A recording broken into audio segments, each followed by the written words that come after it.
Hi guys, and welcome to another episode of Kabir Considers.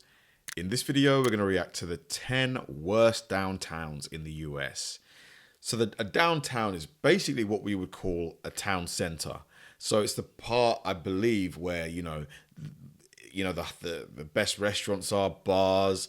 It's the most sort of busy part of a town. So yeah, we would call it a town center or a city center.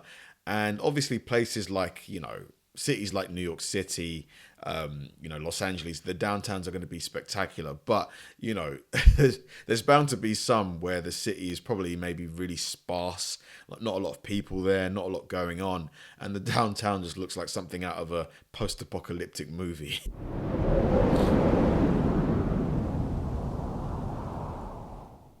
Howdy, it's Kyle, counting down the 10 worst big city downtowns in the U.S.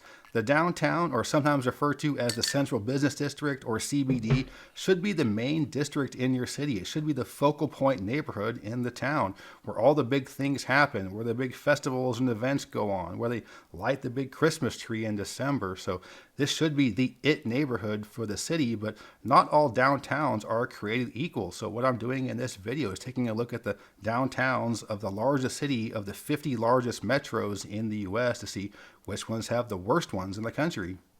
I used three main criteria to determine which city has the worst downtown. The first is whether or not the downtown is in fact the main neighborhood for the city, the primary focal point for big events. The second would be, does the downtown reflect the size of the greater city and metro? So sometimes you might be in a downtown that doesn't really feel anywhere near as big as the city in which it's a part of. And the third is it nice? Is downtown a nice place to be? Is it somewhere that the city leaders would say, come on down to our downtown if somebody's visiting? So let's take a look at the 10 worst big city downtowns in the U.S. Starting off the countdown at number 10 is Kansas City. The city has a population of about 510,000 people and is growing slowly. The overall metro area has about 2.2 million people. It's the 31st ranked metro in the U.S. It's a very spread out city and metro that could definitely use some infill downtown, and half the suburbs are across the state line in Kansas. And there are four main reasons that I believe hold back the downtown of Kansas City a little bit. The first is that the downtown, the Central Business District, isn't right along the river. So Kansas City is right where the Kansas and Missouri rivers are at their confluence, but most big cities have their downtowns right along the river. There's often a park there. It's kind of the center spot people come down to for summer concert series. Yeah, I mean, it just feels quite, I don't know, maybe a bit dated. But there's probably more to it. Or where they do the fireworks on 4th of July, that kind of stuff. But for Kansas City, the confluence of the two rivers is not close to downtown, and there really isn't any development at all along the river.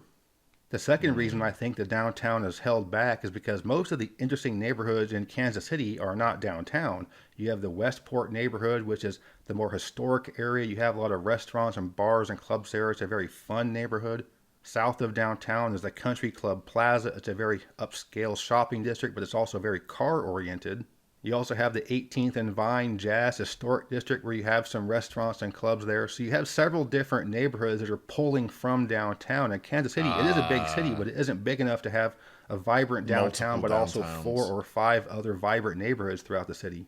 Something else that pulls away from downtown is that none of the 3 major sports stadiums are located downtown. The baseball stadium for the Royals and the football stadium for the Chiefs are out in the suburbs. And the soccer stadium for Sporting KC is just across the state line in Kansas. I would have thought, yeah, all of the big stadiums should be in the city center, the downtown. And that brings me to the fourth thing that I think holds back downtown Kansas City, Missouri, is the fact that there's Kansas City, Kansas. There's been another city right there all these years that has its own downtown. And even though it isn't anywhere near as big as KC, Missouri, it does still have a little bit of pull from a downtown perspective. So Kansas City, not a great downtown in my opinion, but not one of the absolute worst. It still is number 10. And at number 9 is Baltimore. The city has a population of about 565,000, and there's been population decline since the 1950s. It's the 30th largest city in the country. The Baltimore metro area. Why are people leaving Baltimore? What's going on? Has about 2.8 million people, and that includes Annapolis, and then it's also part of the greater DC-Baltimore combined metro, which has over 9 million people. With Baltimore being one of the oldest colonial cities in the U.S., there's a very historic downtown right there along the waterfront. You have many historic neighborhoods right nearby, and you have a lot of tourism. As a result, you also have the huge National Aquarium right downtown. However, the business end of downtown is where it really lacks. Most big cities, when you walk around downtown at a weekday at about 1 p.m., you see a lot of suits and high heels walking around, but for Baltimore, on the middle of a weekday, it just seemed kind of dead. It seemed like walking around there were more of your downtown characters types as opposed to people doing business in the high rises. So with that, tourism tends to dominate downtown, and as a result, doesn't have quite the same feel that you would expect a unique city to have. There are some cool, fun neighborhoods in Baltimore to the east and southeast of downtown, including Fells Point and Canton, but Baltimore is too big of a city to just have those. Every city has those kinds of party bar type neighborhoods and also your trendy, funky, cool neighborhood like Baltimore has, but that leaves downtown to basically just the tourists. Yeah, I remember going to Baltimore as a. How old were we? I think I was maybe about 12. We went because my aunt lives there, and it seemed pretty cool to me. Like, I don't really remember much of it, but yeah, I remember it being. I did enjoy it there. You do have some gentrification to the west side of downtown with some of the old buildings getting turned into theaters and artist galleries.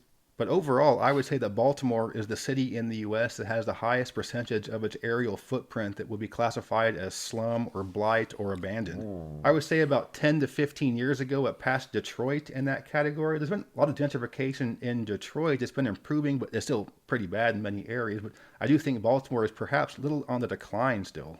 Oh man. At number 8 is Columbus, Ohio.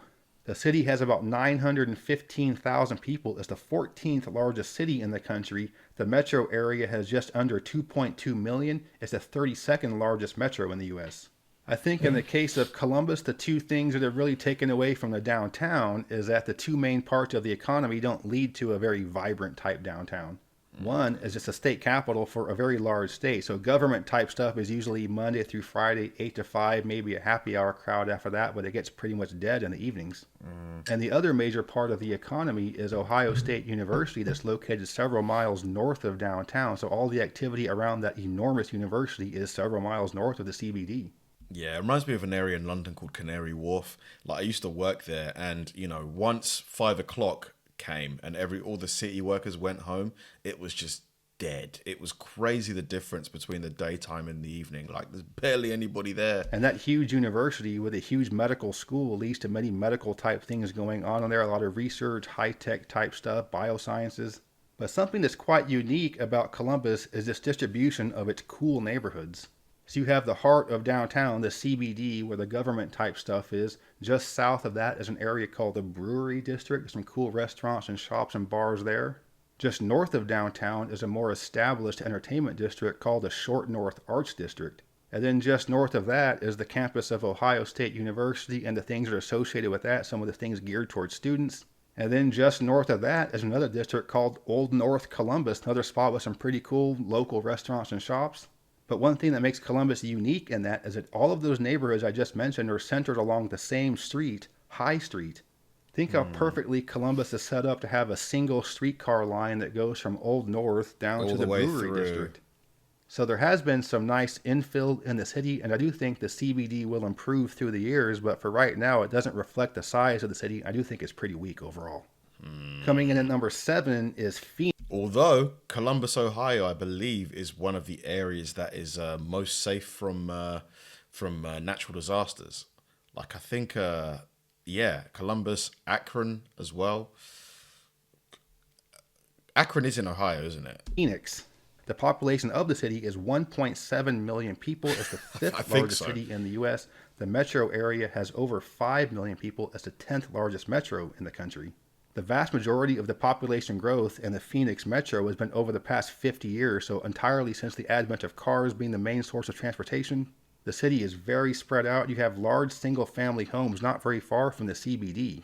So like many other Sunbelt cities, it's been very focused on cars, highways, one more lane, bro. But there are other factors that make One more lane, bro. Is that the practice of just like adding another lane? Like, just keep on doing it. It's so flat. Like, that's one thing about American cities that I always find quite interesting. There's very, very flat. downtown Phoenix pretty weak, especially for how big the city is. One thing that pulls from the city of Phoenix is that the suburbs are actually quite large. One of the suburbs is Tempe with a population of about 185,000 people, and it's home to the huge Arizona State University campus. So with being a pretty big city with a huge campus, it has its own downtown, its own student-oriented district, and Mill Avenue in Tempe is probably the most interesting, exciting, party kind of nightlife street in the metro. And another major suburb is Scottsdale. It has about 250,000 people with its own historic downtown, its own main street, its own cool shops and boutiques. So those are two pretty big suburbs. Plus you also have Mesa, which has over 500,000 people. It's the largest suburb in the U.S. But then you also have the suburb of Glendale with about 250,000 people. It's big enough to have stadiums, and the fact that Glendale is big enough for stadiums has been a huge fiasco for Phoenix. So you don't have the football stadium or hockey arena downtown, but what you do have downtown is the airport. I'm not sure what type of an impact the airport has had on the downtown itself, but it has impacted the height restrictions on the skyscrapers. From what I've heard, a lot of people, when they leave Los Angeles or San Diego and they're looking for somewhere cheaper, I've heard a lot of people are moving to Phoenix, Arizona. So the population, I think, is going to continue getting bigger over the years because you get a lot of the sun and stuff that you get in California, but I think it's a lot more affordable. Is that right? So the downtown skyline certainly doesn't look that big, but this video isn't about the skyline, but nonetheless, the downtown really isn't that exciting, especially for the fifth biggest city in the country. At number 6 is Orlando. And this is another Sunbelt city where the vast majority of the growth has been in the past 50 years, people driving in their cars, and it really wasn't even a city at all until the early 20th century. But it's also much bigger than a lot of people think. The city has about 320,000 people, and the metro area has almost 3 million. It's the 21st largest metro in the country. Orlando might be the single most spread out city in the country. It's just preposterously spread out, largely dealing with having to avoid some of the areas with sinkholes and just some of the areas that flood a lot. But still, it's just so spread out, and it takes away from the downtown, I believe, because it's just so hard to get down there, even if you're not that far from the CBD. But what hurts downtown Orlando is the fact that the economy of the region is based entirely on something that's not near downtown, Disney World and Universal. So these theme park areas are fairly far to the southwest of downtown, so that's where all the tourists go. That's the big part of the economy there. So the downtown, I guess you could say, for Orlando might be International Drive, which is where all the main touristy type stuff is. So the CBD might be more historic, but I-Drive is what drives the economy of Orlando. Yeah, that's a fair point. So a lot of businesses that would typically want to be downtown, they're going to want to be near where the parks are, like where the Disney parks and the Universals are. Right downtown, you have Lake Eola, which is a natural lake. It's actually a sinkhole that's just filled with water. If you look at a map of Orlando, you'll see a ton of these small lakes all throughout the metro, and basically all of them are sinkholes.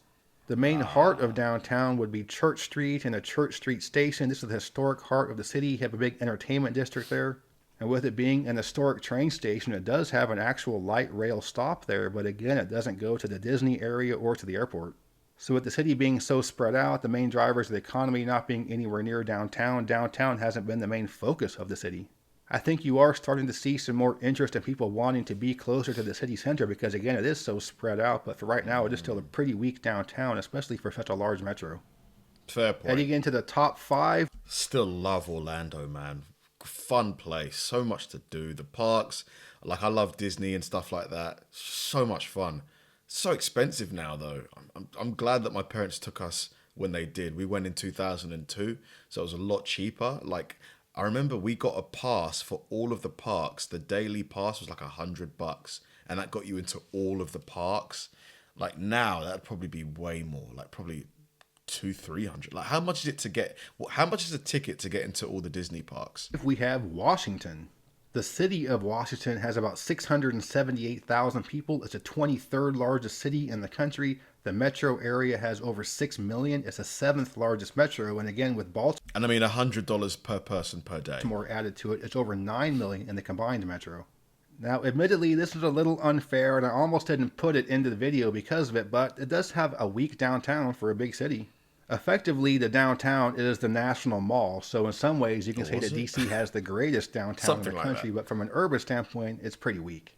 But because it is the federal district and there's limitations on what can go on there, including height restrictions, what I'm talking about for downtown DC is actually across the Potomac River in Virginia in Rossland district of Arlington. So from DC, from the National Mall, you can look across the river and see those high-rises. That's Roslyn, downtown Arlington. And as you might be able to tell, it's a newer, more purpose-built downtown. It feels a little fake almost. There's no historic quarter, and it's mainly office and government-type workers during the day. There isn't a whole lot of activity at night. There is a metro stop right there, so people come from all around the suburbs, go to work there, and then leave as soon as they're done.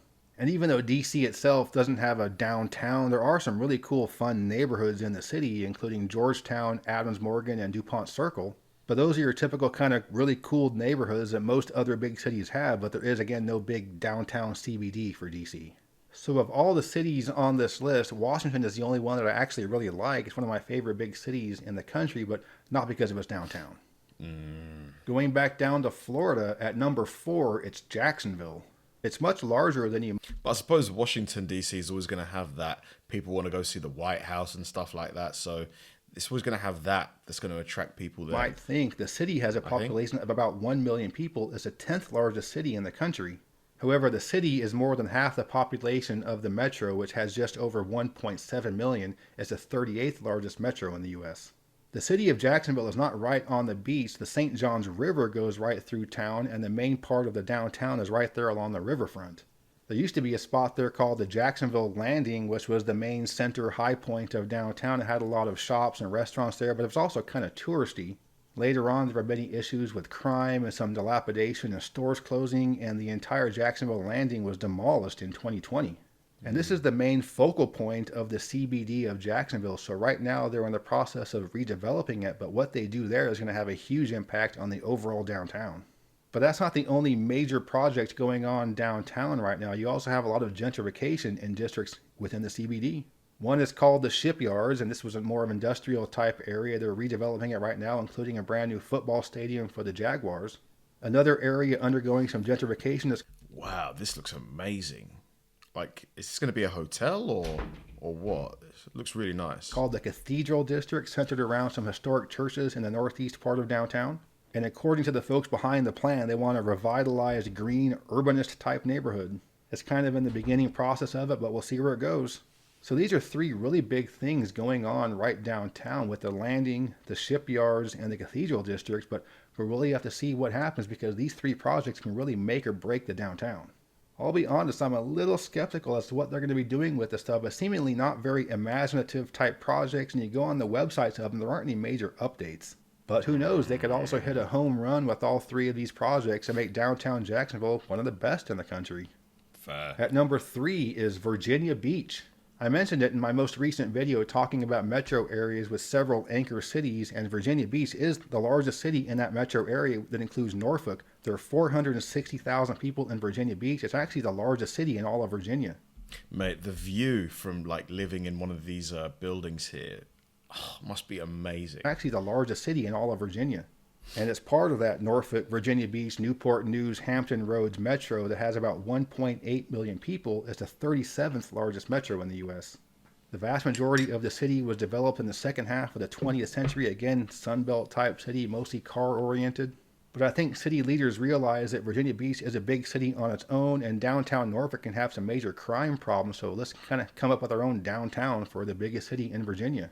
And what they came up with is something called the Virginia Beach Town Center. This is mostly developed in the early 21st century, so not very long ago. And this is kind of like Roslyn, Virginia, but much more sterile. This seems very fake. It seems very forced. There's just a handful of chain restaurants there, and that's not really much of a reason to go there. So if you're going to Virginia Beach for vacation, you're probably going to be on the beach. That's the main focus of the city, and there really isn't any reason at all to go to the town center. It's well located, almost exactly halfway between downtown Norfolk and the beach, so it's located in the right spot, but this isn't very interesting. It has the same type of boutique chain shops you see in all the suburban malls in the country. It seems to me like the entire town center was designed by developers, and the city just kind of rubber stamps whatever the developers came up with. I don't see imaginative city leaders and city planners coming up with this idea. But this is another city who... Almost like they just did it because it needed a downtown, and they just... like a cookie cutter downtown. Whose downtown is hurt by the fact that the main part of the economy for that city is not downtown, and for the case of Virginia Beach, it's the beach itself. It is a beautiful beach lined with all kinds of hotels and rental houses on the streets behind them, but it's nowhere near downtown, so all the activity being there takes away from the CBD, and that's why Virginia Beach has one of the worst downtowns in the country. Coming in as the Nice second beach, worst though. downtown in the U.S., it's Los Wow, Angeles. Los And this is the Angeles. second largest city and metro in the country. The city has over 3.8 million people with a population decline, and L.A. County is the most populous Decline. county in the country with over 9.6 million people. But the things that hurt downtown LA are the same things that have hurt some of the other cities I mentioned on this list, and mainly because the large part of the economy has not been downtown. For LA, it's been the TV and movie industry, but those types of industries need more space than downtown can offer. They need big studios, big backlots. So you're not going to have that kind of stuff right downtown, but also for LA, a big part of the culture is the beach, and downtown isn't right there along the ocean.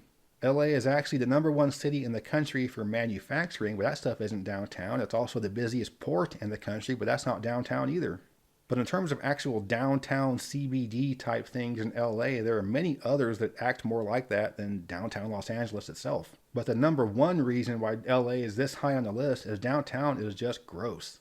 So like all the other Gross. cities I've talked about in here, I'm just kind of going around the downtown on Google Street View, taking screenshots. And if you know this channel, I'm not trying to show the worst stuff, trying to show all the homeless areas and the skid rows, but you really can't go anywhere downtown LA that isn't, again, just kind of gross. To be fair, he's not wrong.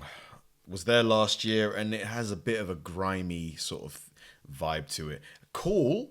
I found it really cool being there, but he's not entirely wrong. This is the heart of downtown LA right here. It's called Pershing Square. Look at this nice, beautiful backdrop of a photo. But if you go 5 blocks in any direction from here, it gets to a pretty gnarly area with a lot of dilapidation, a lot of empty businesses, a lot of homeless. And every city has a skid row, but nowhere else in the country is skid row right in the CBD. You think about the worst urban homeless type districts in the U.S., the Tenderloin in San Francisco, Kensington and Philadelphia, but neither one of those are right downtown. And this is nothing new, like post-COVID kind of stuff. I lived in LA in the late 90s, and downtown was pretty gross then. But it's not the worst downtown So it's been like that for decades, has it? in the U.S. That's because the worst one is none other than fabulous Las Vegas, Nevada. It's a huge city, 660,000 people, 24th largest city in the U.S. The metro has about 2.5 million people. It's the 29th largest metro in the U.S. When most people think of Las Vegas, they think of the Strip, which is Las Vegas Boulevard with all the high-rise hotels and casinos. So when you look at images of the skyline of Vegas, the Stratosphere Tower is the north end of the Strip, and downtown's about a mile north of that. The electric bill for the Las Vegas Strip must be insane. Just the amount of lights there. If you go right downtown to Fremont Street, that's the old Strip. That's the original kind of casino area before the amount of Las lights. Vegas Strip with the enormous casinos started going up. And it can be pretty cool to hang out there with all the lights and sounds and the things going on the ceiling. But once you get outside the Fremont Street area, downtown Vegas is pretty trashy. Now, that's not to say that the city isn't trying. There are a couple of interesting developments there. One is called the Container Park. There are about 40 shipping containers that are being used for shops. It's kind of cool, but I've seen spots like this be fleshed out much better than this one. Maybe it will improve, but it's okay. Another new development that the city is really proud of is called the Arts District. Well, this is the Arts District. The city calls it urbanist and walkable. So certainly this wouldn't meet the criteria of urbanist and walkable for most cities. But what I think bothers me the most about Vegas is that the city has basically a blank slate. There was nothing there 50 years ago. They've been able to do whatever they want with the knowledge of how to develop better cities without doing things like some of the mistakes made in the mid-20th century. And despite knowing all these better urbanist practices over the past 20, 30 years, Vegas keeps doing the same things they were doing back in the 50s and 60s that led to downtowns declining in the first place.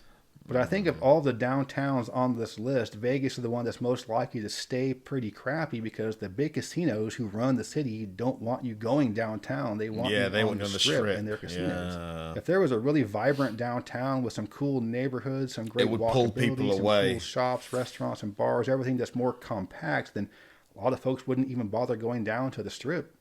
But maybe I'm wrong. Maybe Las Vegas will at some point move away from casinos and realize that they need people to be downtown and get some of the economy away from gambling. But for right now, that isn't the case, and Las Vegas has the worst downtown in the U.S. Whew. So there it is, my pick for the 10. Great video. Honestly, with Vegas, I would have assumed that the Strip was the downtown. I would have, and I think most people would too. Like when you think of Las Vegas, everybody thinks of the casinos, the hotels, the Bellagio, the MGM Grand. Like, I didn't even know, honestly, prior to today. And obviously I was lucky enough to go to Vegas last year. I would never have thought that the strip where everything is, all of the lights and the sounds and everything, wasn't the downtown. Like, that's where literally everyone is. But let me know what you guys think of this list. Do you think some of the cities he chose he was a little harsh with? maybe LA. Thanks for watching, guys. If you enjoy my videos, please help me out by liking and subscribing.